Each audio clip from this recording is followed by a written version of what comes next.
porque estoy escuchando cómo teclea. Por favor, si no lo silencio yo. Por acá.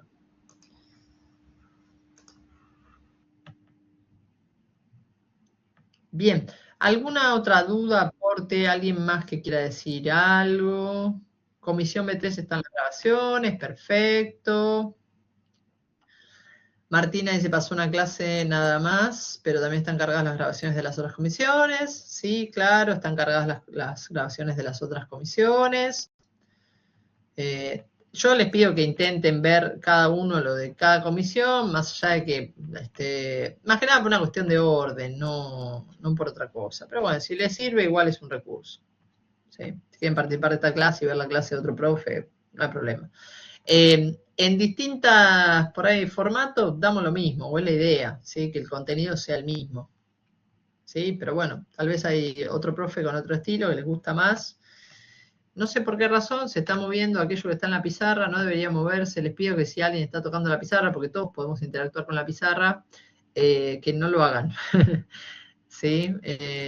Recién se triplicó lo que había escrito, la idea es que quede escrito eso, unos minutos más, como para que puedan verlo. Lo que tiene que ver con la unidad 1, el texto de Masoko, que es la ficha de cátedra de Introducción a la Psicología, y los 3 capítulos de Blecher, es lo que vamos a ver en el día de hoy, y terminaremos de verlo seguramente en la clase siguiente, ¿sí? Capítulo 1, 2 y 6. Capítulo 1 de Blecher, la psicología y el ser humano, donde justamente él plantea cuál es la definición de psicología de acuerdo a su postura y cómo ve Blecher al ser humano.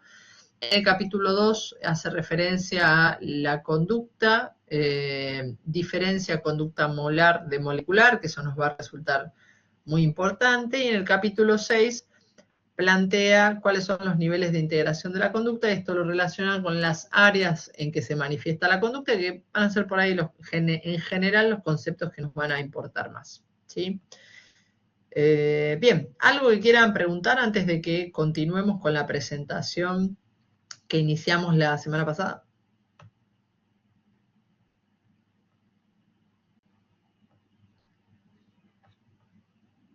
¿No? ¿Sí? ¿No? ¿Todo ok? Bueno, necesito que me digan por dónde nos quedamos. Yo creo que nos quedamos en la diferenciación, en la clasificación de la ciencia, pero no estoy segura. O la que sigue, no lo sé. Sí, ahí nos habíamos quedado. Sí, ¿Acá? ahí. Ok. ¿Acá y lo hablamos o acá y quedamos en continuar?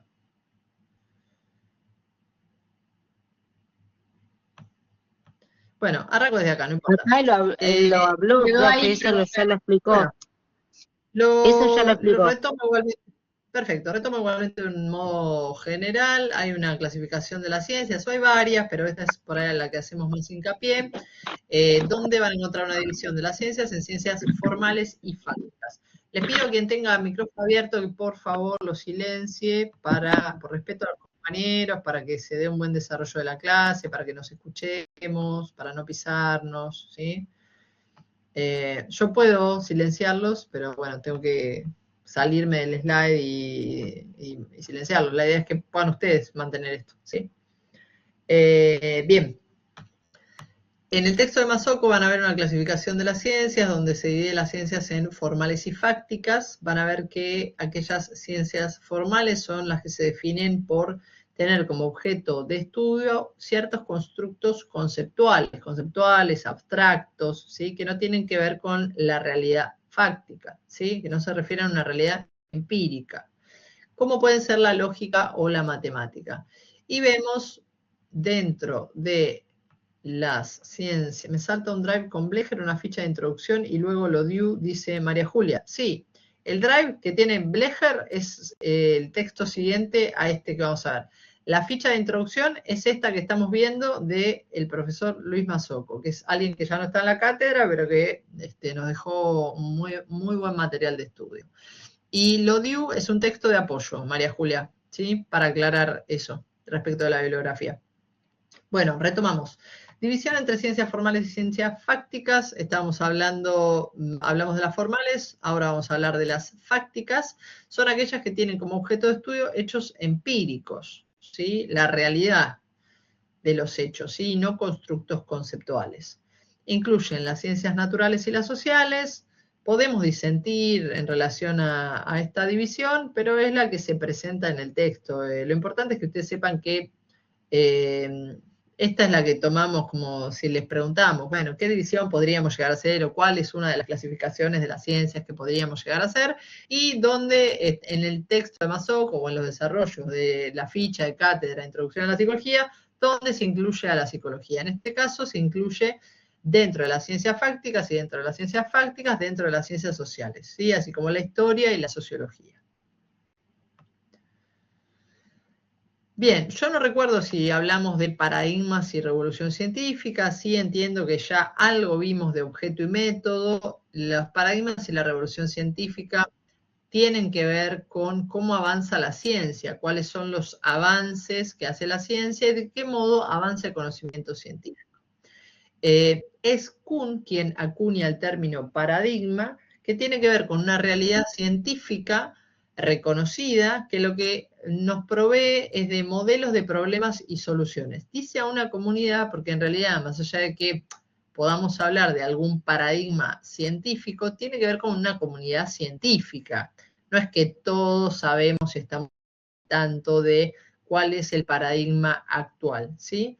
Pero sí es cierto que tiene que ver con determinados conocimientos que sirven, o modelos que sirven para explicar determinados problemas y soluciones a esos problemas.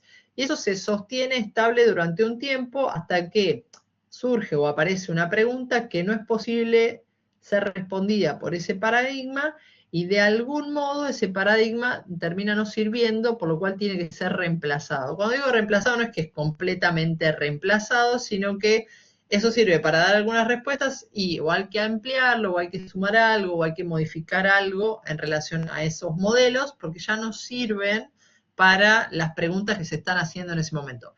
Cuando uno habla de un paradigma estable, uno habla de un paradigma que dura muchos años, ¿sí? O sea, demora muchísimo en avanzar. Bueno, ahora tal vez no tanto, pero en su momento sí, eran muchos más años. Ahora los avances de la ciencia y de la tecnología hacen que el avance del conocimiento sea mucho más rápido. Pero bueno, esto tiene que ver con el avance de la ciencia. ¿Cómo avanza la ciencia? Entonces tenemos un paradigma, se produce una ruptura en el paradigma, es decir, hay algo que no puede responderse a partir de ese modelo, y empiezan a surgir otro tipo de respuestas hasta que ese paradigma cae y aparece un nuevo paradigma. Como digo, esto se da en el transcurso de muchísimos años, ¿sí? Lo que se llama ciencia normal va avanzando con ciertas reglas establecidas hasta que justamente aparece una contradicción que no encaja en este paradigma, digo, algo hace que uno empiece a cuestionarse ese modelo, esto genera una ruptura o varias rupturas y aparece un nuevo paradigma, lo que se conoce como revolución científica, ¿sí? Bien, concepto importante que acuña Bachelard es el de historicidad, ¿sí? Pensemos en esto del avance del conocimiento y los paradigmas y la revolución científica como un proceso dialéctico, ¿sí? No es algo lineal, ¿sí? Sino que se van destruyendo algunas cuestiones respecto de un paradigma para poder construir uno nuevo. Se va agrietando ese conocimiento y sus propios principios para darle lugar a aquello nuevo que sí dé respuesta a estas nuevas preguntas que van apareciendo, que ese paradigma anterior no logra responder, ¿sí?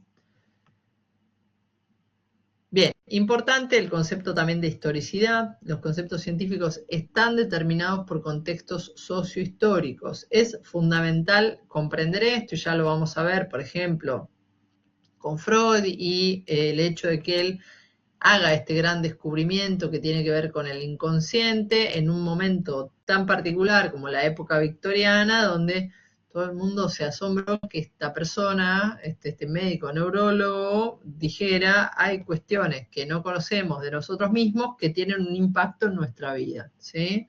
justamente tienen que ver con el inconsciente. Otro de los grandes descubrimientos de Freud tuvo que ver con la sexualidad infantil, y eso también provocó mucho revuelo en aquella época. Por eso digo, también es importante tener presente el contexto sociohistórico e ir ubicando el conocimiento científico ahí, ¿no?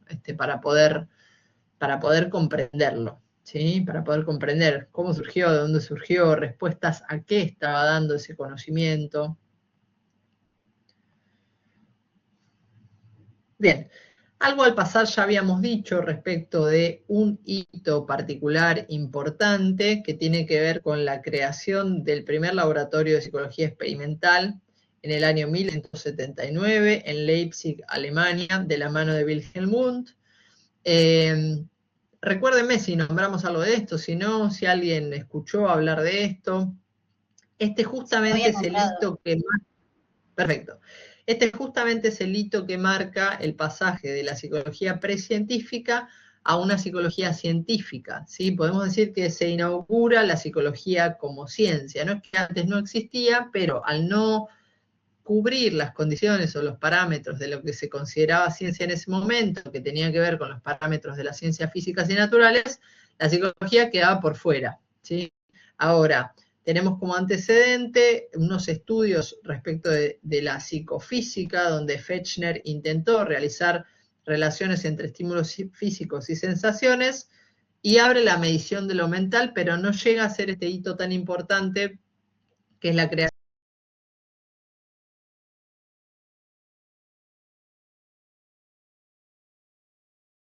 Como que se me cortó el audio. ¿Ahí me escuchan? Hola, hola. Sí, se escucha. Ah, ok. Se escucha Bien. perfecto, profe. Sí, profe, se escucha.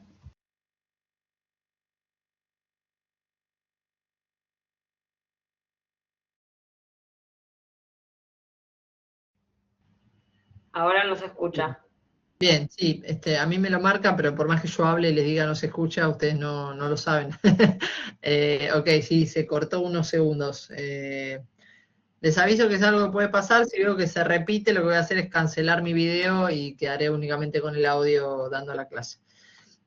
Bueno, tenemos entonces, y esto es pregunta de parcial y pregunta también de final, está importante que se escuche justamente por eso, porque es algo relevante, ¿sí? Porque marca el fin de una etapa y el inicio de otra, que tiene que ver con la etapa de la psicología precientífica y la etapa de la psicología como ciencia.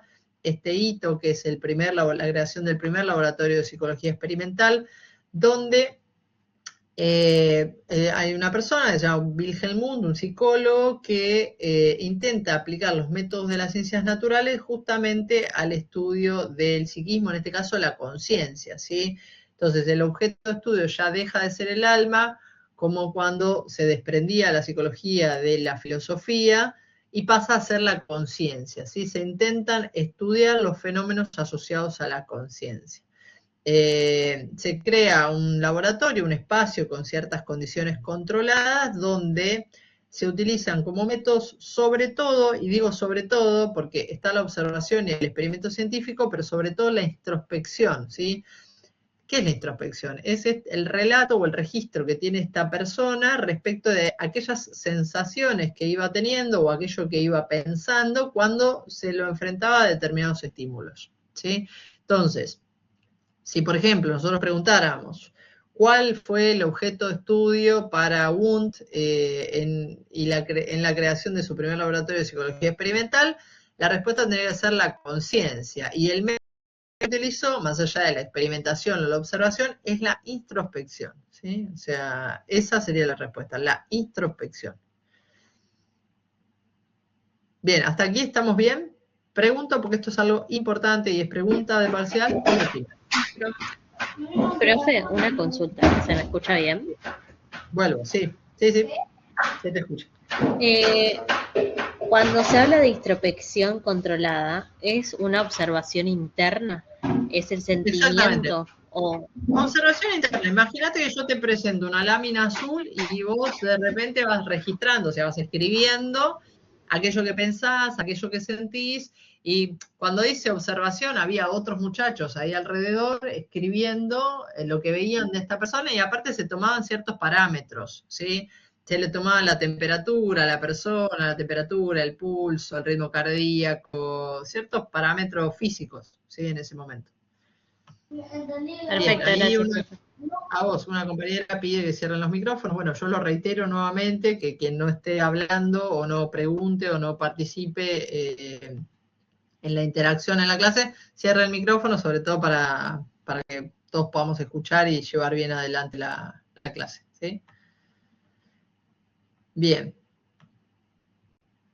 Bueno, importante que el tema de los métodos en la constitución de la psicología como ciencia fueron un problema central. Cuando digo un problema central, en realidad fue algo donde en la psicología hubo que poner mucho el foco porque tenía que adecuarse a los parámetros en ese momento de las ciencias naturales para ser considerado ciencia, ¿sí?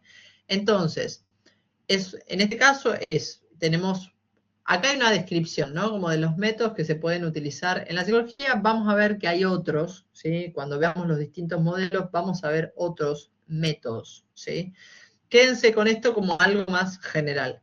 Tenemos el método experimental que tiene que ver con que el investigador produce y reproduce el fenómeno en condiciones artificiales, controlando variables, esto de este laboratorio que les digo en este caso.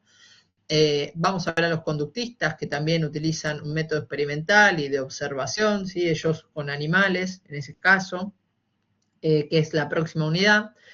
Tenemos el método clínico, ¿sí? Acá lo vamos a ver a Piaget y es también lo que realizamos algunos terapeutas, psicólogos terapeutas, algunos médicos, algunos psicólogos, algunos fonoaudiólogos también, que tienen que ver con el estudio detallado del sujeto mediante la observación directa y la anamnesis, ¿sí? Que tiene que ver con la historia de esa persona que tenemos enfrente, ¿sí?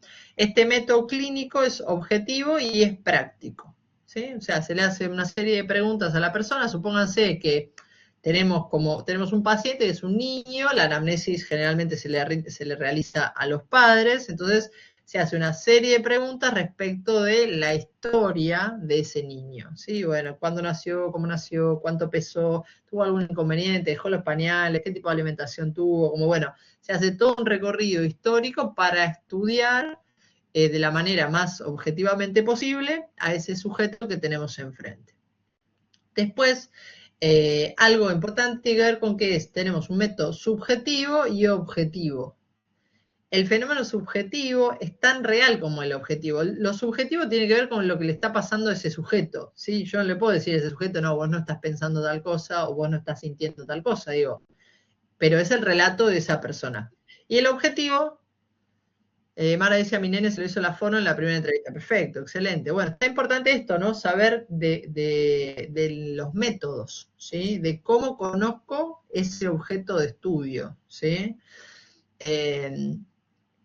Entonces tenemos el método subjetivo-objetivo. El fenómeno subjetivo, como dijimos, es tan real como el fenómeno objetivo. El objetivo tiene que ver con esto de las variables controladas y una cuestión que puede ser comunicada a otros, se puede repetir y se puede verificar, ¿sí? Que se puede repetir en otro lado con las mismas condiciones y que se puede contrastar, ¿sí? Con esa realidad. Y tenemos, por otro lado, el método racional y empírico. A ver, el racionalismo tiene que ver, como hablábamos en la clase anterior, únicamente con la razón y el empirismo con la experiencia. La idea es que la psicología puede integrar ambos, ¿sí? Objetivo, dice Aymara, puede ser un test. Sí, puede ser un test porque hay ciertas condiciones que están controladas y hay ciertos, lo que llaman baremos en relación a los resultados que uno puede utilizar para medir alguna cuestión respecto de ese sujeto. O es alguna cuestión, ¿no? Eso es un segmento, una parte de. Vygotsky puede ser que utilizaba el método experimental. ¿En qué? Preguntaría yo. Él hacía observaciones, en realidad, no, me parece que no hacía observaciones en ambientes controlados. En realidad hacía observaciones en en ambientes no controlados, como un aula, por ejemplo, ¿sí? En sus desarrollos respecto de uno de sus conceptos más importantes, como el de zona de desarrollo próximo, él lo que veía es que había algunos niños que aprendían más fácilmente de aquellos que habían evolucionado más fácilmente en su aprendizaje o que ya tenían ciertos conocimientos. Sí, ahí hace un desarrollo, pero él no crea condiciones rígidas, no genera un ambiente controlado para sus desarrollos. Ahí Karina dice Watson, sí, Watson está bien. Silvia dice el conductismo también está bien. Cintia. Profe, ¿por qué la psicología necesita tanto lo subjetivo como lo objetivo? Porque si, por ejemplo, vos me decís que ves, por ejemplo, ponele, ¿no? Una rata y a vos te da miedo y yo te digo, a mí la rata no me produce nada, lo que tiene que ver con la sensación o con lo que vos sentís o transitás, es válido. Yo no te puedo decir no puedes sentir miedo por tal cosa, porque es tu sensación. Eso es un fenómeno subjetivo, ¿sí? Te pasa a vos. Y lo necesitamos porque justamente estudiamos cuestiones asociadas a sujetos individuales, ¿sí? Podemos estudiar fenómenos grupales también o sociales, pero tenemos en cuenta ambas cosas. Tenemos en cuenta lo subjetivo y lo objetivo, ¿sí? Porque no podemos dejar de tenerlo en cuenta. Si no, estaríamos estudiando otra cosa y no sujetos. Profe, entonces, porque estoy viendo, o sea, todo lo que tiene que ver con los métodos, pero esto nació después del laboratorio científico, ¿verdad? Todo, o sea, despegar de la Sí, filosofía para ya entrar en un campo que tiene que ver con la ciencia, con lo que estamos hablando, ¿no? exactamente. Es, Sí. es como que el eje cambia totalmente, se despega de la filosofía para ya entrar como ciencia, ¿verdad? Ujú. Es que en realidad estaban todas las ciencias Ujú. intentando despegarse De la de, como filosofía. decís Sergio, de la filosofía, pero había que cubrir como ciertos cánones o ciertos Claro, parámetros que en ese momento eran los que tenían que ver con las ciencias naturales. Hoy en exacto. día hay cuestiones, uno puede tener investigaciones de tipo cuantitativo o de tipo cualitativo, o incorporar ambos, ¿no? Ambas Ujú. miradas en una investigación, ambos son válidos, pero antes lo cualitativo no era tenido en cuenta. Lo cualitativo es lo que tiene que ver con lo subjetivo, ¿sí? Con lo aquello Claro. que puede relatar la persona, con la experiencia de la persona en ese momento, ¿sí? Es algo que me da información, pero que no tiene que ver con algo estadístico, numérico, Sí, ¿sí? exacto. O que tiene que ver Bien. con... Exacto. Ok, gracias, profe. No, por favor. Eh, el proceso de andamiaje, dice Andrea, el apoyo se quitaba progresivamente. Sí, pero entiendo que no había condiciones tan rígidas. Igualmente voy a volver a releer algunas cuestiones de Vygotsky a ver si había un método más controlado. Una posibilidad que haya hecho alguna investigación más controlada. Yo no lo recuerdo de esta manera. Eh, método clínico apuntaría más a la singularidad del sujeto. En realidad sí, porque se estudia el sujeto individual, se estudia a la persona que tenemos enfrente, ¿sí? Y no es únicamente la singularidad, porque hay algunas cuestiones de registro, por ejemplo, evolutivo y del desarrollo, donde uno tiene parámetros esperables, ¿sí? Qué sé yo, cuando uno va preguntando, le pregunta, bueno, por ejemplo, en esto que les decía de la anamnesis, ¿qué tipo de alimentación tuvo? ¿A qué edad dejó los pañales? ¿Cuáles fueron sus primeras palabras? ¿En qué momento? Hay ciertos parámetros donde uno tiene cierta expectativa de que sucedan ciertas cosas, ¿sí? Ahí hay una cuestión de experiencia subjetiva y de singularidad, pero hay algo esperado en la generalidad también, ¿sí?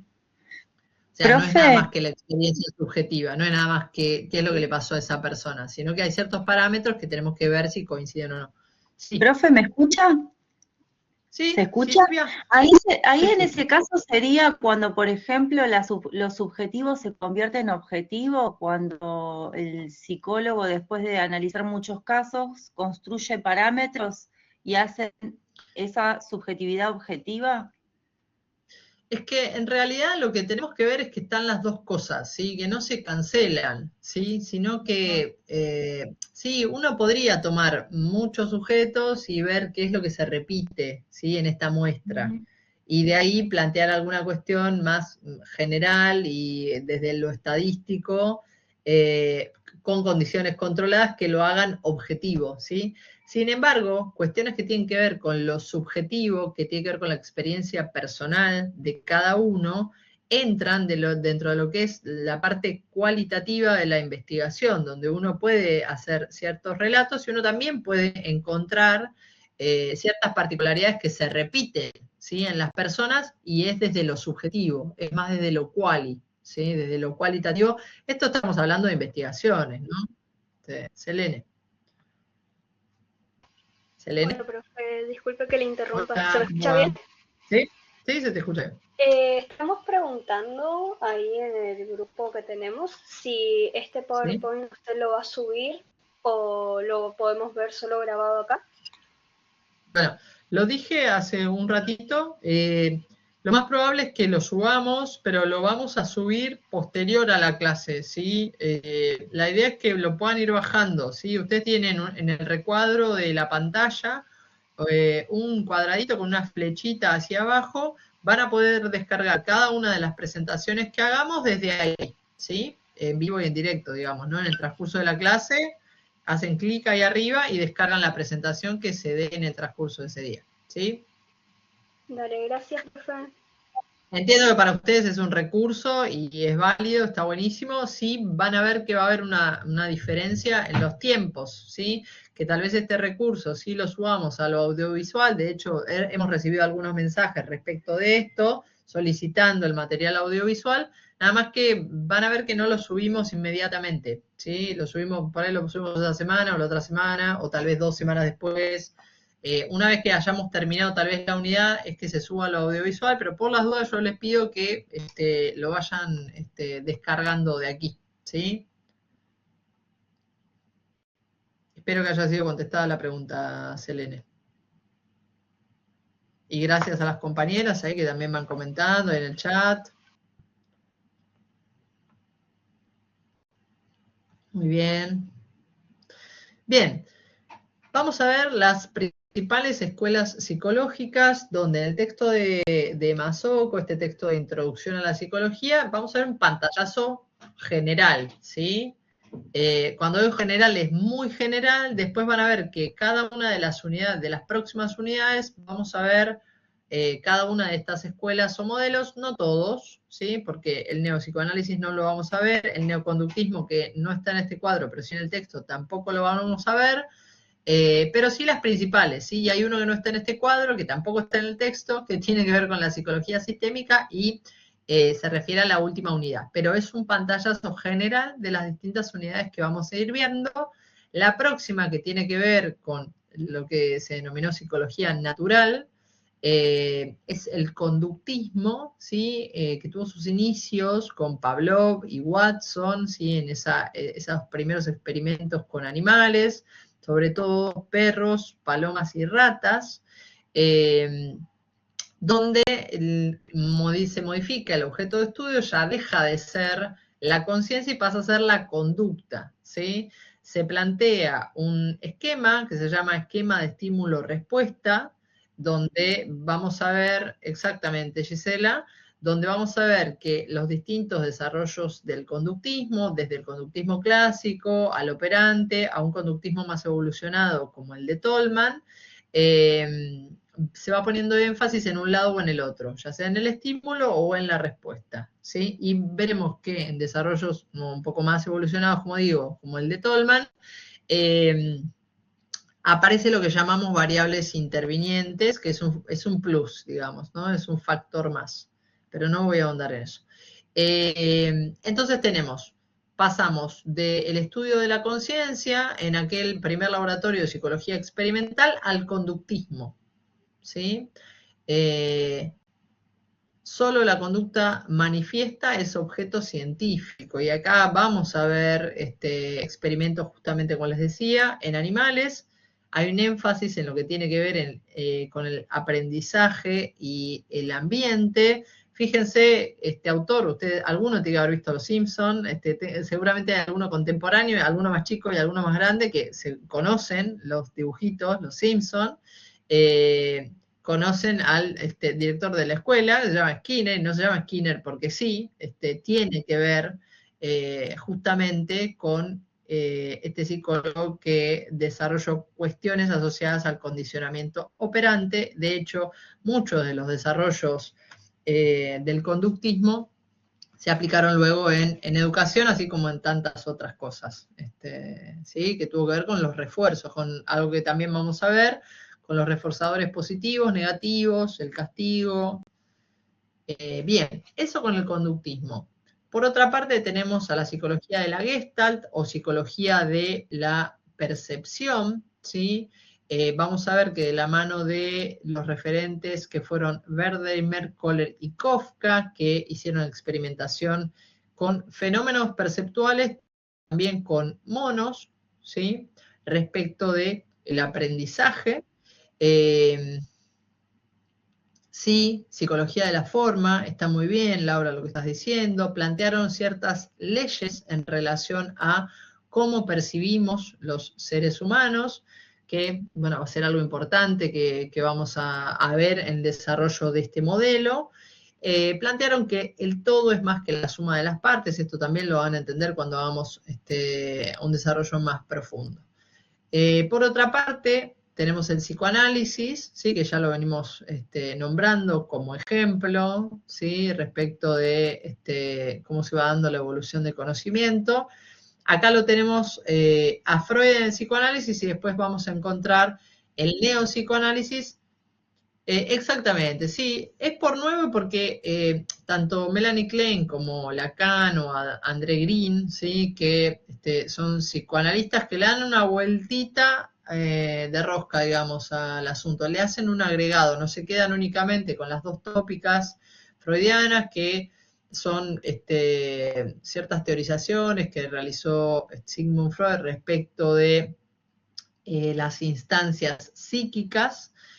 Primera tópica tiene que ver con consciente, preconsciente e inconsciente. Segunda tópica, yo, superyo y ello. Ya lo vamos a ver. Ahora por ahí dice, ¿no? ¿Qué me está diciendo la profe? No entiendo nada. No se preocupen.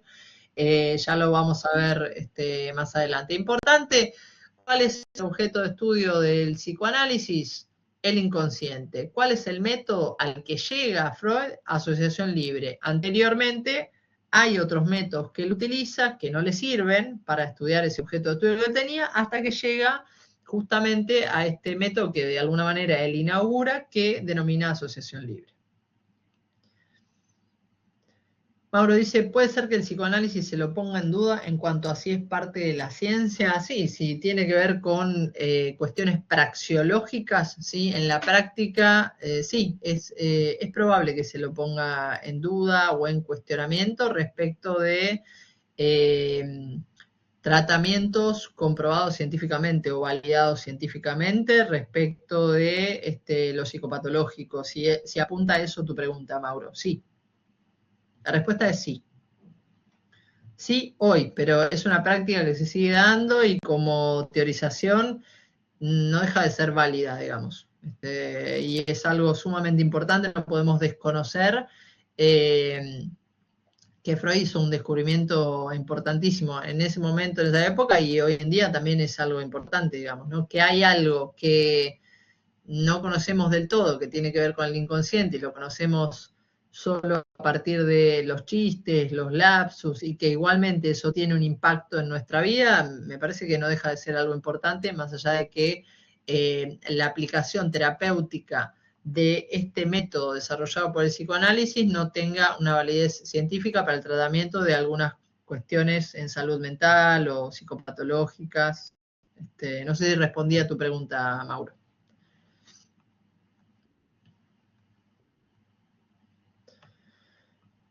Leila dice, ¿qué enfoque clínico utiliza usted en su práctica? Yo soy psicóloga integrativa desde mi práctica clínica, con desarrollos más desde lo cognitivo-conductual, si respondo a tu pregunta. Cognitivo-conductual, ACT, DBT, son cosas que no vamos a ver ahora, que son más en lo actual, digamos, ¿no?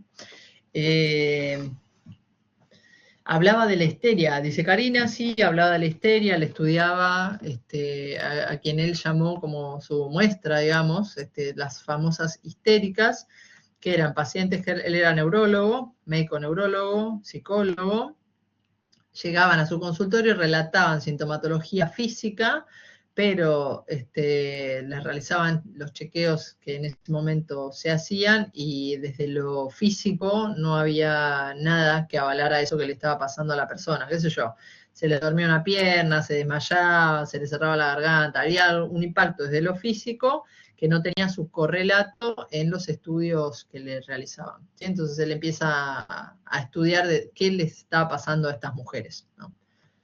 Ya haremos los desarrollos respectivos cuando hablemos de psicoanálisis, cuando lleguemos a esa parte, ¿sí? Bien.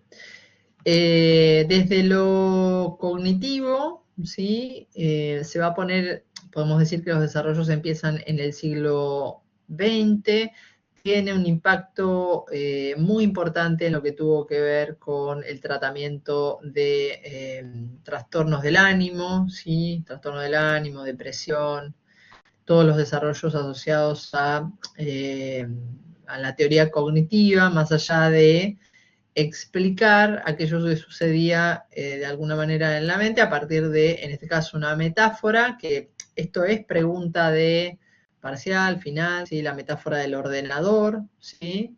Ordenador, computador, el texto tiene una traducción española, por lo tanto lo van a ver de esta manera, pero tiene que ver con la metáfora de la computadora, donde se equipara el cerebro y su emergente en la mente con el software y el hardware, ¿sí? El software, que tiene que ver con los programas, ¿sí? Que utiliza una computadora para funcionar, y el hardware, que tiene que ver con cuestiones físicas concretas, ¿sí? La pantalla, el monitor, el teclado, el cargador, el mouse, etc. Selene.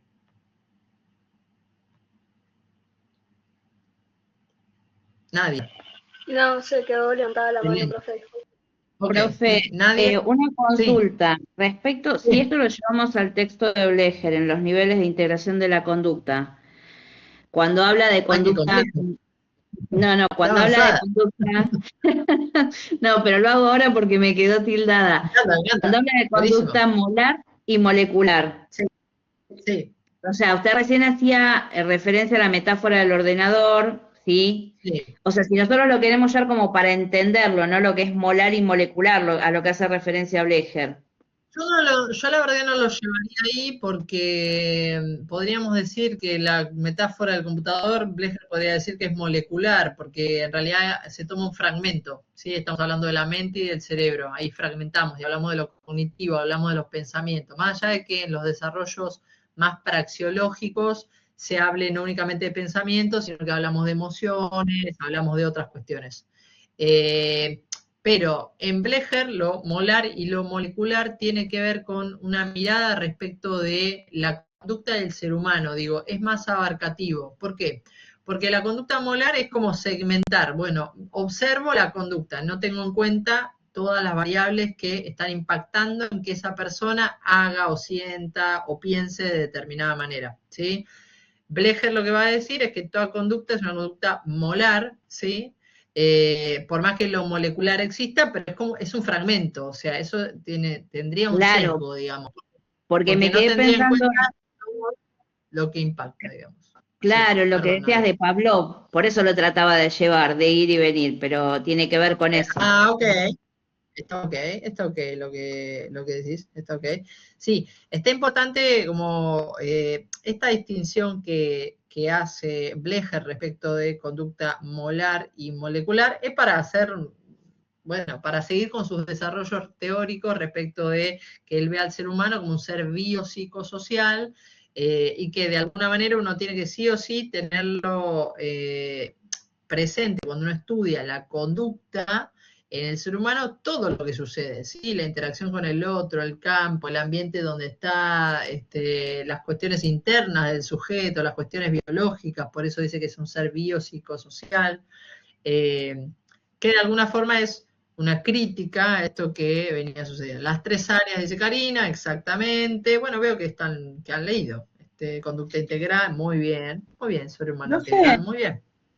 Sí, ahí cuando yo leía eso de molar y molecular, pensaba en la teoría sí. de la Gestalt cuando dice que todo es más que la suma de las partes, como que me quedé relacionado a eso, pero no, sería, digamos, más Sí, integrado que su, como que sí, porque en tiene realidad después cuando veas cuando veas lo de la Gestalt te vas a dar cuenta que la Gestalt pone el foco en el fenómeno perceptivo y en realidad tiene que ver cómo las personas vemos y procesamos la información del ambiente. Digo, el objeto está puesto en otro lado.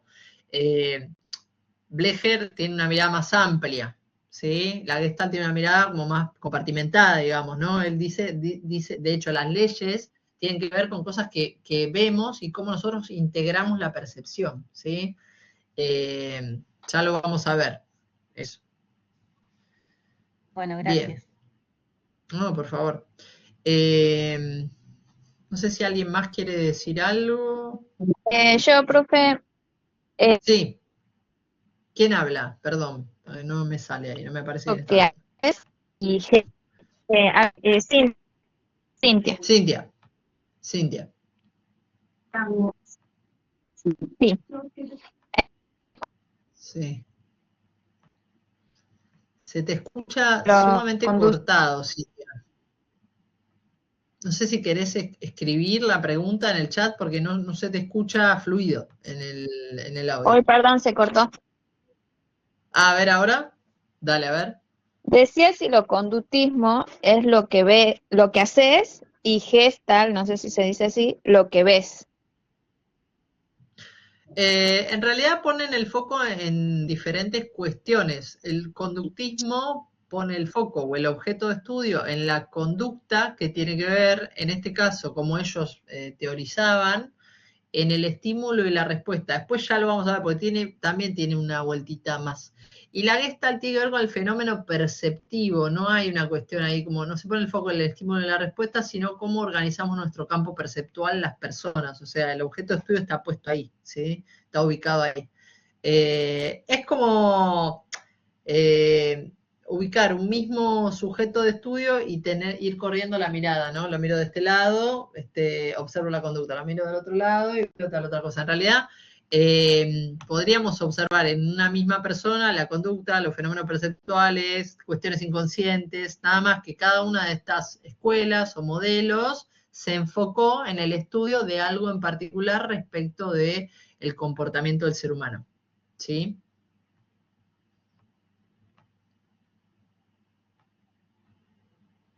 Espero haber respondido tu pregunta o tu inquietud, Cintia. En todo caso, vuelve a Sí, preguntar o sí, escribir en el muchas chat. No sé si se gracias. cortó o si se escucha. Sí, sí, A muchas vos. gracias. Eso es lo que tenía la duda, digamos, de que se ve lo que pensás, cómo creces, lo que decís, o sea, estos focos, sería todo esto, digamos. Sí, podemos decir que cada grupo de referentes, pensadores, investigadores, psicólogos que formó parte de estas escuelas o que forman aún parte de estas escuelas, porque todavía aún hay conductistas, hay gestaltistas, hay psicoanalistas, plantea un objeto particular de estudio respecto de la psicología, un objeto y un método. Y eso no anula el resto, ¿sí? Nada más que estudian algo diferente, ¿sí? No es que dejan de existir los fenómenos perceptuales porque exista la conducta, nada más que estos investigadores han puesto el foco ahí. Los conductistas pusieron el foco en la conducta. Y también tiene que ver lo que estaba sucediendo en esa época y en ese lugar determinado, por lo cual pusieron el foco ahí y no en otro lugar. Profe, se podría decir que pertenecen a distintos paradigmas. No necesariamente porque el paradigma es algo más amplio. Podemos decir que pertenecen a distintos modelos. ¿Sí? No podemos hablar Bien, acá de paradigma. El paradigma es algo más amplio aún. bien. ¿Sí? Bien, hasta ahí hablamos de psicoanálisis, hablamos del cognitivismo, ¿sí? Podemos llamarlo escuelas, podemos llamarlo modelos, podemos llamarlas corrientes, ¿sí? En psicología. Se reemplaza el esquema que en el conductismo es de estímulo-respuesta, justamente por esta metáfora del ordenador, donde se equipara el cerebro con, y escuchen bien, porque esto es pregunta de parcial y de final también, se compara a la computadora, el software con la mente y el hardware con el cerebro o el encéfalo. ¿Sí? Bien. Después tenemos la psicología genética de Piaget, donde él Perdón, profe. desarrolla una... ¿Sí? No, había levantado Sí. la mano. Tengo una duda. Sí. Cuando hablamos así de diferentes No escuelas, apareció. ¿puede ser que también tenga que ver Sí. con, no sé, con la diferente discapacidad que pueda tener? Yo, por ejemplo, en mi caso, en la escuela especial, que se lo puede llevar de diferentes lugares según el diagnóstico que sea distinto, no sé si me explico. Como, no sé, por decir cualquier cosa, si un niño tiene autismo, es mejor llevarlos desde el conductismo y no desde el psicoanálisis. ¿Puede ser también que, Bueno, a ver, que lo analicemos diferente sí, por esto o no? sí. Está interesante tu pregunta. Yo, por ejemplo, que trabajo desde una postura integrativa, tengo en cuenta la persona que cuando trabajo, ¿no? Pues estamos hablando, son dos cosas distintas, las teorizaciones que lo praxeológico, ¿sí? Que la práctica. Cuando uno trabaja en la clínica, ¿sí? Como psicólogo, como terapeuta, lo que puede hacer es, dependiendo de la problemática que tiene la persona, si uno se para desde un paradigma más integrativo, podríamos decir, va a tomar de las distintas modelos lo que sea más útil para la problemática que tiene la persona que tiene enfrente. ¿Sí? Por más que a uno le pueda gustar más un modelo u otro. ¿Sí? Si yo sé que hay cuestiones desde lo conductual que a mí me van a servir para brindarle herramientas a esa persona que tengo enfrente para mejorar tal o cual cuestión, bienvenido sea. Si además puedo tomar cuestiones que tengan que ver con lo cognitivo para que mejore otro aspecto, bienvenido sea. Si puedo tomar ciertas cuestiones de la psicología piagetiana para ver en qué momento evolutivo está y eso a mí me brinda información respecto de su maduración, bienvenido sea. ¿Se entiende? O sea, está importante hacer esta distinción entre lo que tiene que ver con las teorizaciones a lo praxeológico, a lo práctico, ¿sí? Si uno se para rígidamente desde una postura, lo que puede llegar a suceder es que haya algún sesgo o lo que nosotros llamamos puntos ciegos, y haya algo que dejemos por fuera, ¿sí? Eso no quiere decir que aquellas personas que tienen un espacio desde el psicoanálisis no reciban beneficios desde ese espacio en la práctica que realicen, ¿sí? Bien, espero haber respondido tu pregunta. Karina, ¿alguien más levantó la mano? Sí, lo pregunto también porque lo hemos visto, bueno, lo veo yo, por ejemplo, no sé, Sí. en Psicopés o en otras que sí, ella trabaja, pero desde tal método, ella trabaja desde, por eso Ok. digo, quizás tiene que ver Sí, por ese lado, y sí, parándonos en nuestra termina siendo... postura, no. Lo que pasa es que, sí, si uno se cierra tanto, esto es una opinión personal, tómenlo como una opinión personal, termina siendo reduccionista, porque es como, Claro. si yo me puedo beneficiar, bueno, el otro, ¿no? Aquel que tengo enfrente y sufre, se puede beneficiar de algo que tal vez no tenga que ver con la teoría que más me gusta o con el modelo al que más adhiero, ¿por qué no usarlo? Digo, Claro. y eso está avalado científicamente, y hay pruebas de que un protocolo con determinadas características funciona y sirve, lo puedo seguir, ¿por qué no aplicarlo? O sea, sí, bueno, uno tiene que conocer, es importante como tener conocimiento de eso, implica estar actualizado como constantemente, ¿no? Porque digo, planteamos que estos son las principales escuelas o modelos, pero hoy en día, de hecho, hay más de los que estamos planteando acá, ¿sí? Acá nos quedamos cortos. Sobre todo con lo que tiene que ver con lo praxeológico y algunas cuestiones que son epocales. Bien, pero no me voy a extender con eso porque todavía nos quedan terminar con esto y ver los 3 capítulos de Blecher, así como por lo menos abuelo de pájaro. Andrea dice, profe, ¿puede repetir la metáfora del ordenador? Sí, se llama metáfora del ordenador o del computador o de la computadora, ¿sí? Es una metáfora que utilizan los desarrollos teóricos de la psicología cognitiva o del cognitivismo para explicar cómo la mente elabora la información, procesa la información. Por eso es una teoría que plantea o hace sus desarrollos respecto de cómo la mente procesa la información desde un lugar activo. Cuando digo desde un lugar activo, es ahí cuando se cae el esquema estímulo-respuesta y aparece esta metáfora del ordenador donde se equipara el software a la mente y el hardware con el cerebro o el encéfalo, ¿sí? Con la estructura, estamos hablando de una estructura anatómica. Karina. No, perdón, profe, me quedó la mano levantada. Listo, no hay problema. Cintia, también capaz que le quedó la mano levantada. Se repite. Bueno, ya que estamos, bueno, pregunto, lo que estaba explicando usted ahora sobre la metáfora es una de las cosas que va a estar en el examen, digamos. Probablemente, sí, puede estar en alguno de los parciales o en el final, ¿sí? Sí, es una posibilidad porque es una de las cuestiones como más importantes, así como el esquema estímulo-respuesta para el conductismo, ¿sí? O qué es el condicionamiento clásico, qué es el condicionamiento operante, digo, son cuestiones como básicas de los desarrollos en psicología.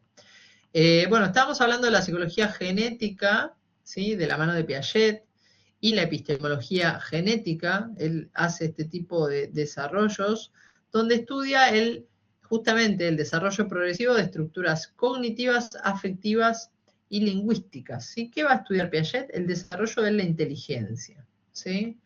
Vamos a ver procesos que tienen que ver con asimilación, acomodación, equilibración y reequilibración, a partir de la cual el sujeto, dice Piaget, va conociendo el mundo y construyendo a partir de esquemas sus desarrollos de inteligencia, ¿sí? Vamos a ver también distintas etapas del desarrollo, desde la infancia hasta la adolescencia, que plantea Piaget con determinados parámetros o hitos que se dan respecto de estas estructuras cognitivas, afectivas y lingüísticas y ciertas cuestiones que podríamos o deberíamos esperar en relación a ello. Mauro. Mauro.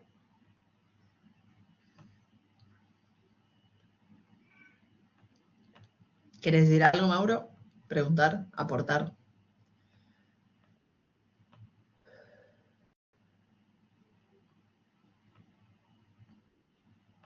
No, no se escucha, Mauro. Si estás hablando, no se escucha. ¿Querés escribir lo que querías preguntar? Si lo querés escribir en el chat.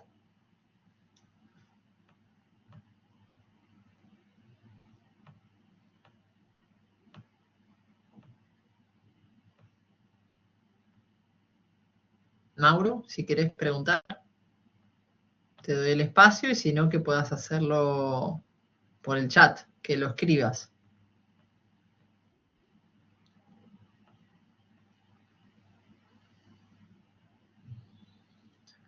Sobre la epigenética, que tengo entendido que son traumas heredados. Bueno, para esto me gustaría que abras el micrófono porque te preguntaría un poco más al respecto, porque no sé a dónde apuntás con la pregunta.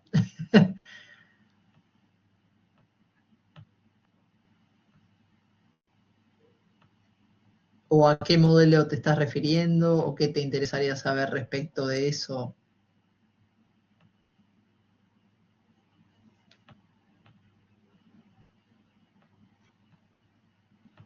Si querés escribirlo, Mauro, ¿querés desarrollar un poquito más? O si querés guardar la pregunta para más adelante. Ok.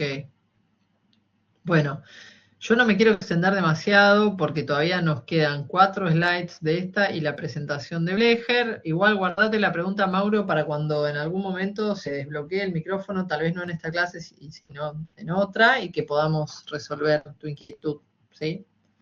Porque no sé si te estás refiriendo a Piaget, a otro desarrollo, a otro modelo, ¿sí? Porque Piaget no desarrolló demasiado respecto de traumas heredados. De hecho, no utilizó la palabra trauma, ¿sí? Con trauma podríamos asociarlo más a psicoanálisis o a neopsicoanálisis, ¿sí? Lo traumático tiene que ver con esta cuestión de lo sorpresivo, que el psiquismo no logra procesar o elaborar e irrumpe de manera que deja una huella y una marca que después trae desde lo psicopatológico, por ejemplo, cuestiones como el estrés postraumático, ¿sí? Flashbacks, insomnio y otro tipo de sintomatología que tiene este tipo de clasificación psicopatológica. ¿Se escucha ahí? Bien. ¿No? Ahora sí se escucha, Mauro. ¿Sí? Bueno, lo tenía bloqueado, no sé. Sí. Sí, no, Okay. más o menos me respondiste recién. Okay. Sí, tenía entendido que era como traumas heredados por, no sé, un abuelo, un bisabuelo en la guerra y como que Okay. La psicología, no sé en qué rama entraría esto. Si en el Mira, psicoanálisis. Freud fue quien hizo más estudios en relación a los soldados que volvían de la guerra, justamente aquellos que no tenían lo que él llamó marcas en el cuerpo o heridas en el cuerpo, eran los que traían trauma. Él decía que traían como el trauma en el cuerpo o en el alma, porque eran los que después presentaban sintomatología de estrés postraumático, justamente esto que te estoy diciendo, pero no necesariamente tiene que ver con traumas heredados de la guerra, sino como volvían de la guerra con cuestiones traumáticas, porque obviamente pasaron por situaciones que fueron traumáticas, que dejaron una huella en su aparato psíquico que su aparato no pudo procesar por el nivel de impacto que esto que sucedió tuvo en ellos. ¿Sí? Sí, trabajó justamente el psicoanálisis y Freud trabajó con soldados volviendo de la guerra y de hecho parte de sus estudios los realizó con estas personas, con los cuales desarrolló parte de su teoría asociada al inconsciente, a lo traumático, a los sueños, a las pesadillas, etcétera, etcétera. Entonces, podríamos hacer una clase completa al respecto. Muy interesante, de hecho. Gracias, Mauro, por tu pregunta. A vos. Bien. Bueno, hablamos de Piaget y tenemos después el neopsicoanálisis, que de alguna manera ya hablamos un poco, que son los desarrollos posteriores respecto del psicoanálisis, donde se agregaron algunas cuestiones novedosas, como la lectura del inconsciente como un lenguaje. ¿Sí? Lacan decía el inconsciente está estructurado como lenguaje. ¿Sí? Y Melanie Klein, que hizo sus teorizaciones respecto al juego infantil y el desarrollo del niño, ¿no? Melanie hablaba del pecho bueno, el pecho malo, y hacía algunos desarrollos respecto de cómo se iba generando ese inconsciente y esas huellas en ese niño que se iba desarrollando. Bueno, hasta aquí las principales escuelas psicológicas.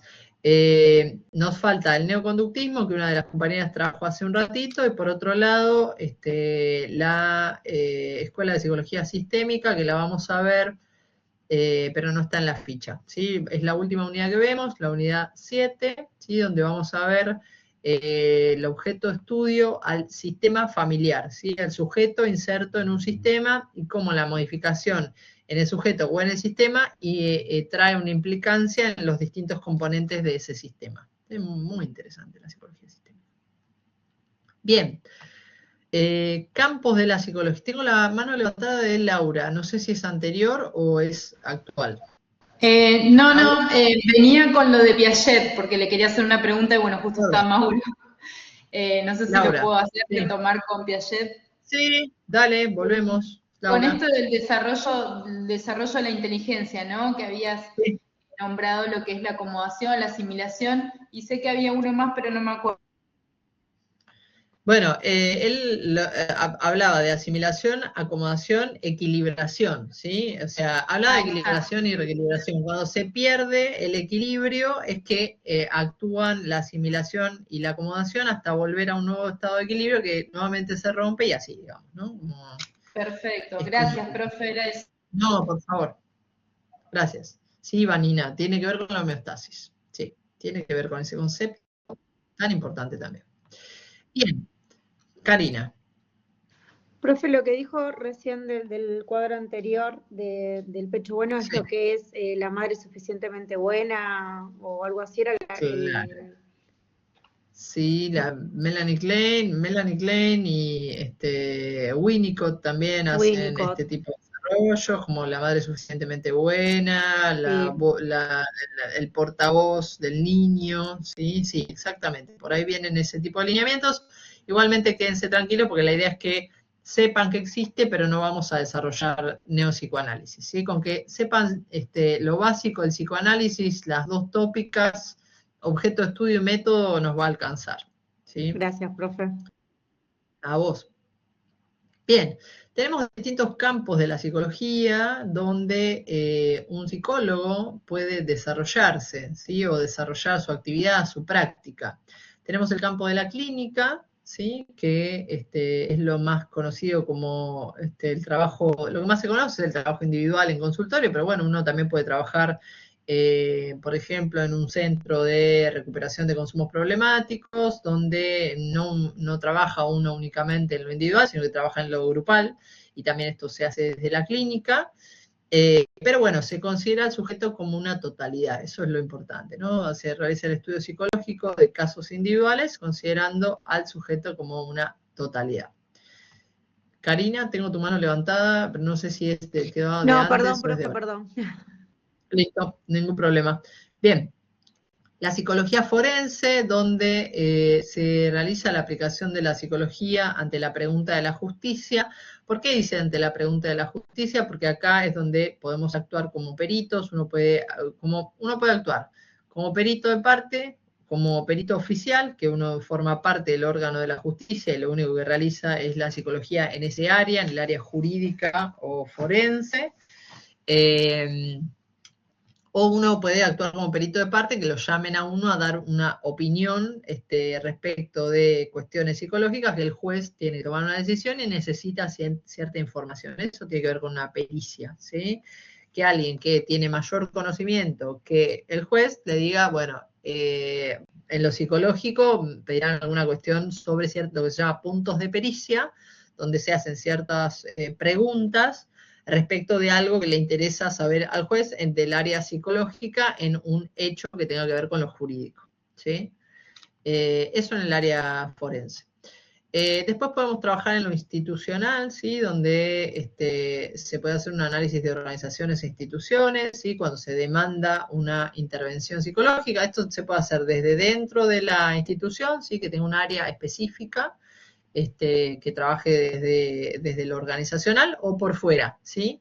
Que haya una consultora, ¿sí? Desde lo institucional, a veces desde lo laboral también, y se llama a esa consultora para que haga una intervención. Cuando se termina la intervención respecto a alguna problemática que hay en la organización o en la institución, se termina la actividad que realiza ese agente externo en la institución por ese problema que se planteó por el cual se necesitó intervención psicológica.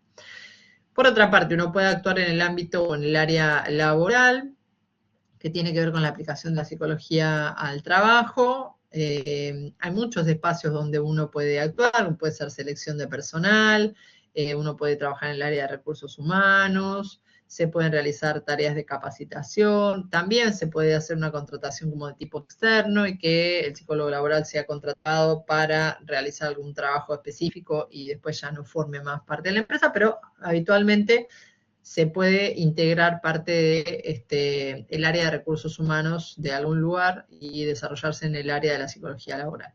Después tenemos la psicología social, donde se apunta a la conducta social y a aquellos procesos que tienen influencia social y el individuo justamente como participante de lo social y aquellos fenómenos que se dan de este modo. En lo educacional, ¿sí? Que tiene que ver con la psicología aplicada a la educación, que comprende y modifica conductas que están vinculadas al aprendizaje. Acá nos pisamos un poco con lo que tiene que ver tal vez con una compañera decía, hace lo mismo con un psicopedagogo y la verdad es que no. Pero podemos tener intervenciones de ese tipo, sí, si el área es la educacional se pueden tener intervenciones de ese tipo, pero generalmente se forma parte de un equipo de orientación escolar donde se va teniendo intervenciones desde la psicología en el ámbito educacional justamente, ¿sí? En el ámbito del colegio, de lo educativo, puede ser un terciario también, ¿sí? Que tenga una orientación en este área.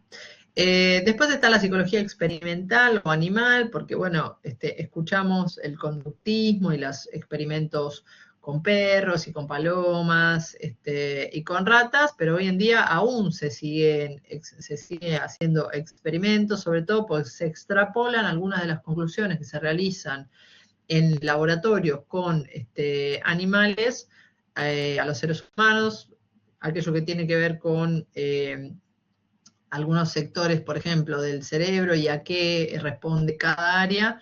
Se descubrió, se experimentó primero en ratas de laboratorio y algunas cuestiones también en palomas, y mismo hay algunos fármacos que fueron probados antes de ser probados en seres humanos en ratas, ¿sí? Y hoy en día se sigue habiendo experimentos en lo animal, ¿sí? No únicamente en estas áreas, ¿no? En otras también. Bueno, después tenemos la psicología del deporte, ¿sí? Es un área que en este momento está teniendo mayor desarrollo y mayor auge, sobre todo en lo que tiene que ver con la psicología del deporte de alta competición, ¿sí? En el área individual y en el área grupal, ¿sí? En el tenis, en la natación, en el fútbol, bueno, tenemos ahí un área con un buen desarrollo actualmente en la psicología deportiva. Bien, ¿hasta acá queda claro cuáles son los campos de la psicología? Sí, profe, excelente. Bien, bien, bien. Bueno, esto es para que ustedes lo conozcan, para que tengan... profe.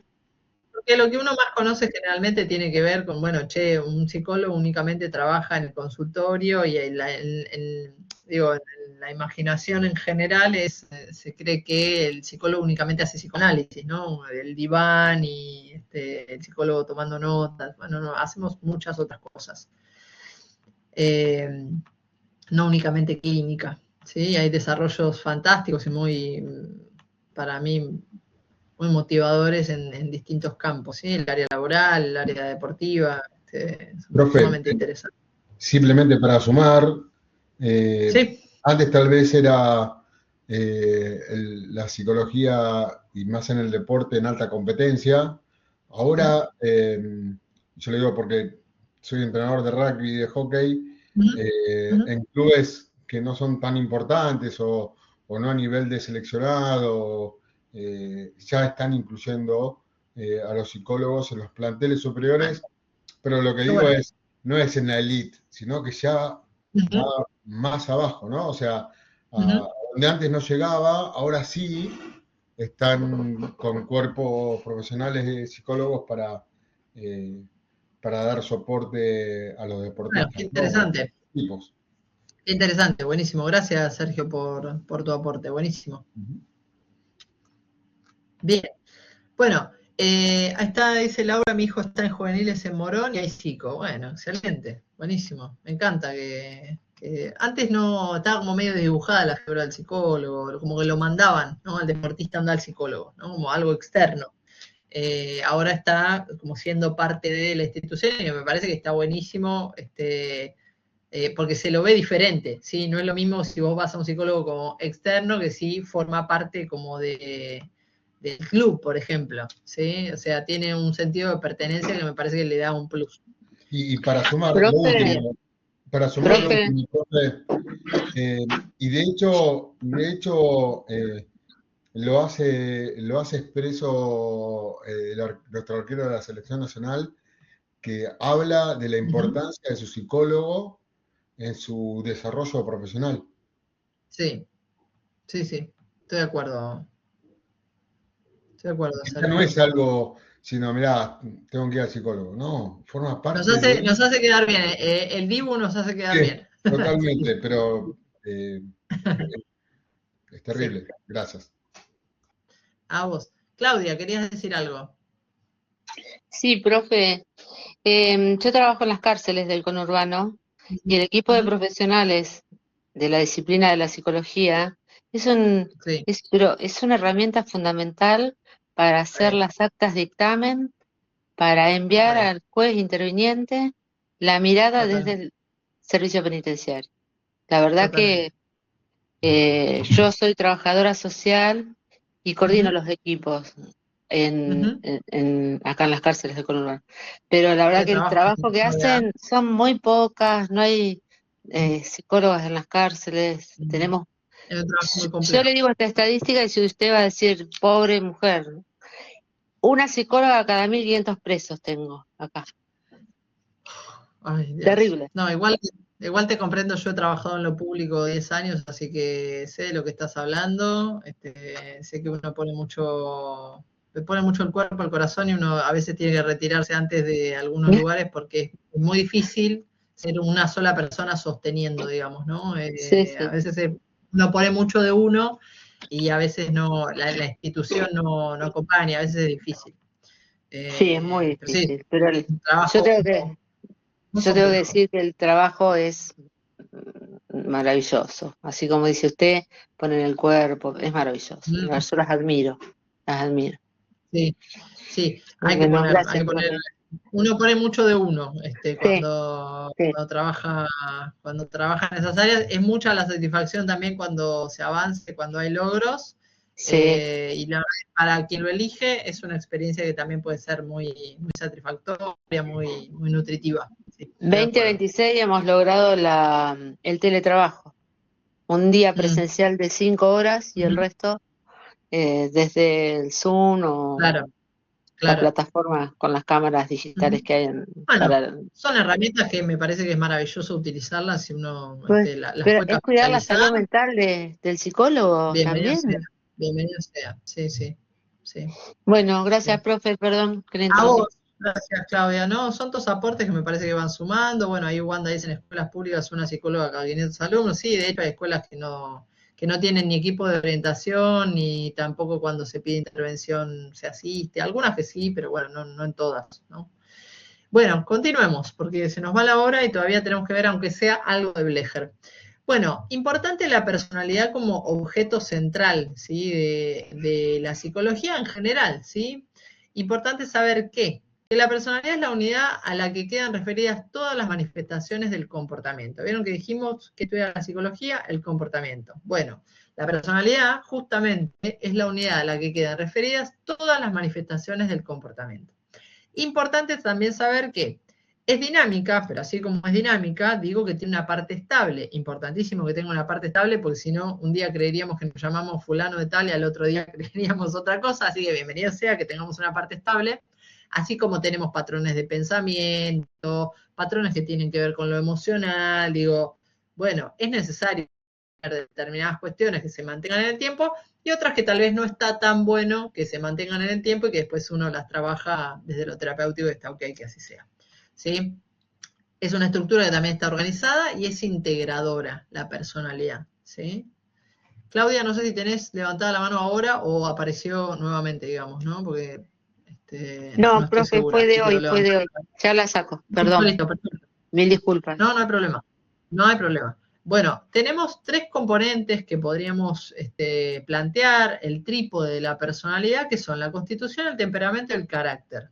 La constitución es aquello más asociado a características somáticas, físicas, que tienen una base hereditaria biológica, ¿sí? Que son más permanentes.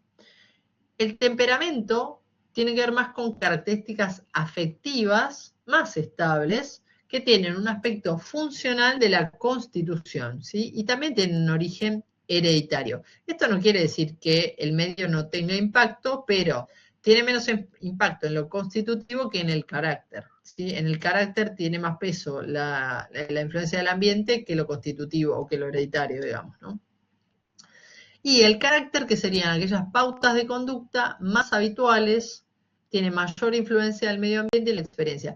No se enrosquen en comprender del todo esto, pues esto también lo vamos a ver en profundidad, nos va a llevar más tiempo comprender qué es la constitución, qué es el temperamento, el carácter. Vamos a dar ejemplos, ¿sí? Como tengan ahí un pantallazo general, entender que lo constitutivo es aquello que es un poco más estable, que tiene que ver con lo hereditario. El temperamento tiene que ver con lo afectivo más estable, tiene un poco y un poco, ¿sí? Aunque es de origen hereditario, y el carácter tiene más que ver con conductas habituales donde hay más peso del ambiente y de la experiencia. Con que sepan eso, está bien. Bien, acá tenemos una diferenciación que ya lo vamos a ver también en profundidad en el desarrollo de la primera tópica con el psicoanálisis, del consciente y el inconsciente, y acá faltaría el preconsciente, ¿sí? El término subconsciente lo desestimamos, ¿sí? Algunos dicen subconsciente, les pido por favor no lo hagan ni en el parcial ni en el final. Subconsciente, no, no es un término asociado al psicoanálisis. Consciente, inconsciente, y vamos a ver otra instancia psíquica, porque así fue como de alguna manera hizo su desarrollo teórico Freud en relación al psicoanálisis y al aparato psíquico. Esto se llama primera tópica, que tiene que ver, topos, tiene que ver etimológicamente, quiere decir lugar, planteo como ciertos, voy a hacer un entrecomillado porque no son lugares físicos, sino es más esquemático respecto del aparato psíquico. Entonces el planteo que había un sistema inconsciente, un sistema preconsciente y un sistema consciente. En el sistema consciente estaría todo lo que tiene que ver con el mundo exterior, lo que amortigua y protege el equilibrio psíquico. Y se correspondería con la corteza cerebral y su función reguladora. Recordemos que Freud era médico neurólogo, ¿sí? Después tenemos el sistema inconsciente, ¿sí? Que es un concepto en su mayor parte teórico, ¿sí? Que nunca se observa directamente. Lo que decimos es que a lo que llegamos son a retoños del inconsciente o a manifestaciones del inconsciente, como son los sueños, los actos fallidos, los lapsus, los síntomas, o a través del chiste, ¿sí? Solo puede conocerse de forma indirecta el inconsciente. El inconsciente, propiamente dicho, no lo podemos conocer, sino aquello que aparece en un sueño que recordamos, como dije, en un chiste, en un síntoma, en un lapsus, y cuando decimos el nombre de otra persona y quisimos decir otra cosa. Y esto solo toma, uno puede analizarlo en un contexto de asociación libre en un consultorio, digo, tener un lapsus en cualquier lado es nada más que eso, bueno, una manifestación del inconsciente, pero nada más, digo. Poder tener mayor conocimiento implicaría, de acuerdo al psicoanálisis, hacer un análisis de la narrativa de la persona en esta asociación libre que hace en su discurso, donde asocia sin juzgar lo que está diciendo, libremente, ¿no? En el contexto de consultorio, con determinado encuadre, un horario, una hora, un terapeuta que lo ve, ¿sí? Bueno, ¿cuáles son las ideas clave para tener en cuenta de este texto de Masoko? La psicología estudia el comportamiento y los procesos mentales. Su consolidación como ciencia fue tardía, ¿sí? Recuerden la etapa precientífica y la etapa científica, de alguna manera inaugurada por la creación del Laboratorio de Psicología Experimental de Wundt en 1879. La filosofía, la física y la fisiología fueron sus grandes fuentes históricas. Existen 4 grandes corrientes, de las cuales después se desprenden otras, que son el conductismo, la Gestalt, el psicoanálisis y el cognitivismo o la psicología cognitiva. Sus campos van de lo clínico a lo laboral, lo educacional, lo forense, pasando también por lo deportivo, entre otras, sabemos que son unos cuantos los campos que hay. Y el concepto de personalidad que articula estos 3 términos tan importantes, que son la constitución, el temperamento y el carácter. Bien, y hasta aquí Masoko. Y nos quedan 15 minutos, con lo cual yo tengo 3 presentaciones, les voy a mostrar una sola, como para dar un pantallazo general de Blecher, y ustedes vayan al texto y ahondemos la próxima clase.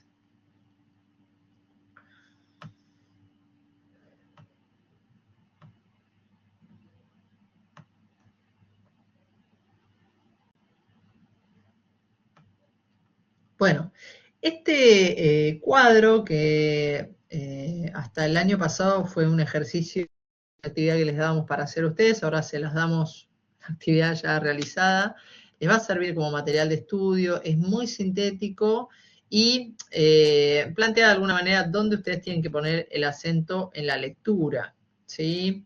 En el primer capítulo van a ver que Blecher realiza un desarrollo respecto de qué es la psicología, ¿sí? Cuál es el objeto de estudio de la psicología, ¿sí? Tratemos de contextualizar, veamos que él hace una crítica, ¿sí? Al conductismo, ¿sí? Y a este recorte de el ser humano en contexto de experimentación. Él plantea que el objeto de estudio para la psicología es el ser humano y su conducta, ¿sí? Y hace una división, dice, la conducta puede ser molecular y puede ser molar. Él va a decir que la conducta es molar, ¿sí? Que uno puede dividirla en molecular, pero que esto va a ser un fragmento, ¿sí? Y que la conducta molar es una unidad y es una totalidad, ¿sí? Que tiene determinadas características.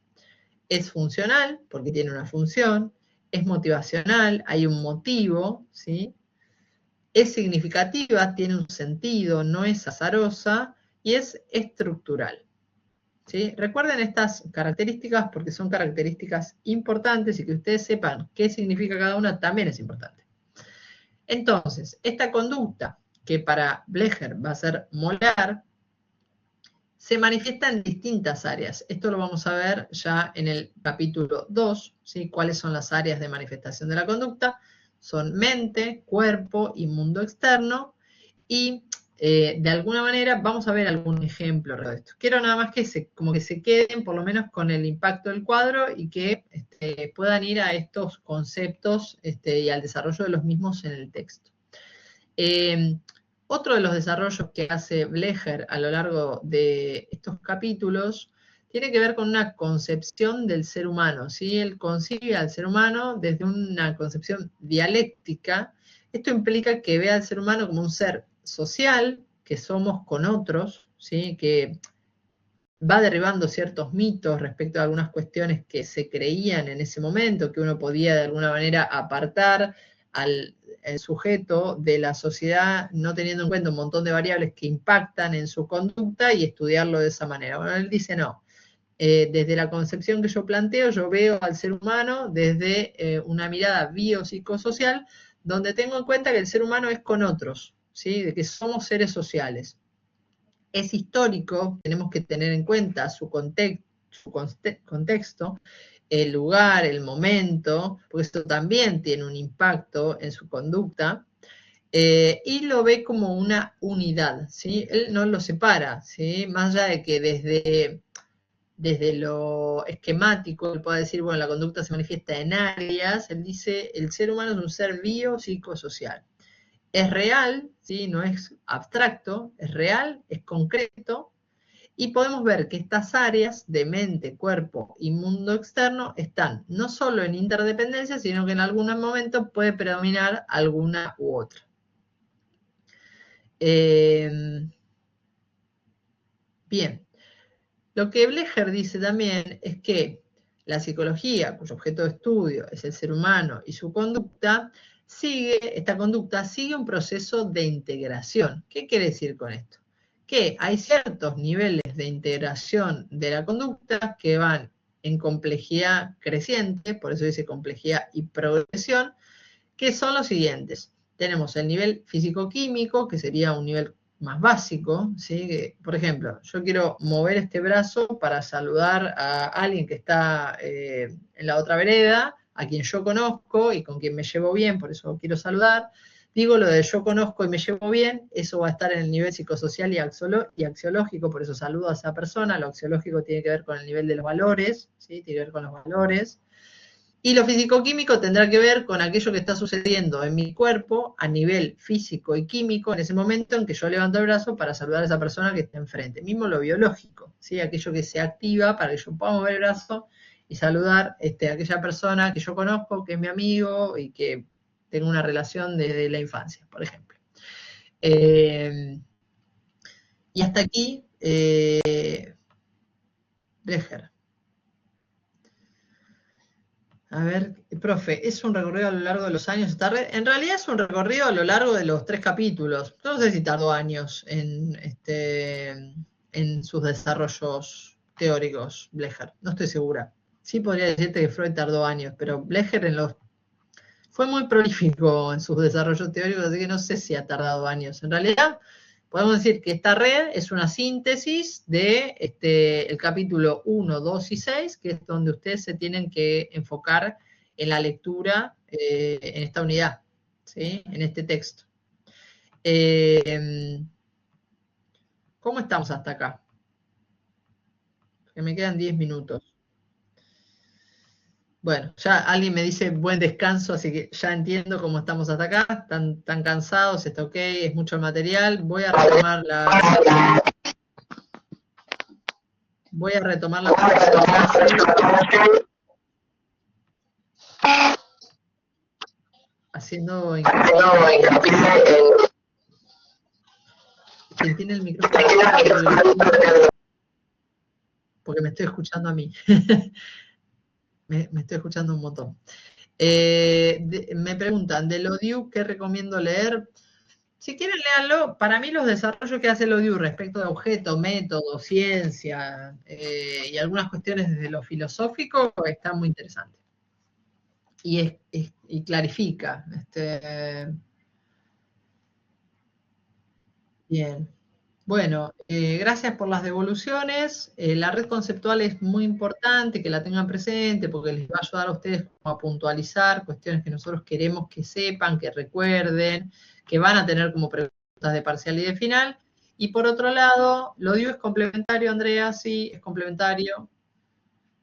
Es complementario, sí, seguramente hagamos un poco más de desarrollo respecto de los capítulos 1, 2 y 6, sobre todo algún ejemplo en relación a la manifestación en áreas, ¿sí? A los niveles, que es algo que seguramente es pregunta. Mismo el estudio de la conducta, es importante que siempre es molar, digo, esto es algo en lo que Blecher hace mucho hincapié y es muy importante que lo sepan. ¿Alguna actividad antes de la próxima clase? No lo tengo claro, es una posibilidad que haya alguna guía de preguntas o alguna actividad en el transcurso de la semana. Por las dudas, chequeen, les pido, ¿sí? En el Blackboard, si subimos alguna actividad. Las actividades son para que las hagan, para que ustedes les sirvan de guía, de orientación, para que les sumen, ¿sí? No para la obligatoriedad de la entrega, ¿ok? Bien, bueno, gracias. Buenísimo. Sí, quédense tranquilos igualmente que esto dimos un pantallazo general de Blecher y vamos a hacer un desarrollo mayor en la próxima clase. ¿Sí? Por lo menos la primera parte de la clase nos la vamos a tomar para eso. ¿Sí? Bien. Bueno, gracias.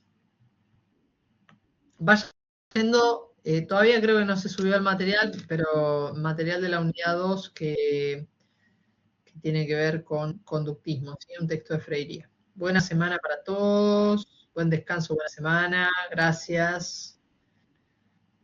Gracias por la interacción, gracias, buenas noches. Buenas noches.